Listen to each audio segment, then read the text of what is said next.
നമസ്കാരം കൃത്യമായി ഭക്തിയോടെ നിർവഹിച്ചവര് മുഅ്മിനീങ്ങളാണ്. അവര് നിശ്ചയം വിജയം കൈവരിച്ചു. വല്ലദീനഹും അനില്ലഹ്വി മുഅ്രിദൂൻ.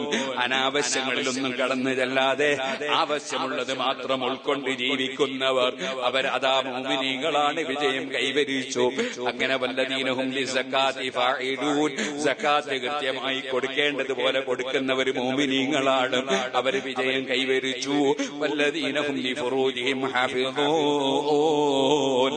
അഥവാ സ്വന്തം ഭാര്യമാരുമായി ബന്ധപ്പെട്ടുകൊണ്ടല്ലാതെ ലൈംഗിക ആസ്വാദനം നടത്താതെ നല്ല ക്ഷമയോടെ പടച്ചവനെ പേടിച്ച് രഹസ്യവും പരസ്യവും അറിയുന്ന അല്ലാഹനെ പേടിച്ച് ജീവിക്കുന്നവർ അവർ മുഅ്മിനീങ്ങളാണ്, വിജയം കൈവരിച്ചു.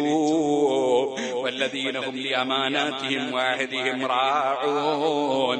കരാറ് പാലിക്കുകയും വാക്ക് ലംഘിക്കാതിരിക്കുകയും ചെയ്തുകൊണ്ട് ജീവിക്കുന്നവർ മുഅ്മിനീങ്ങളാണ്, ആ മുഅ്മിനീങ്ങൾ വിജയം കൈവരിച്ചു. ഇങ്ങനെ ഖുർആൻ മുഅ്മിനീങ്ങളെ ലക്ഷണം എണ്ണി പറഞ്ഞിട്ട് അവർക്ക് സ്വർഗം കൊടുക്കുമെന്നല്ലേ പറഞ്ഞത്.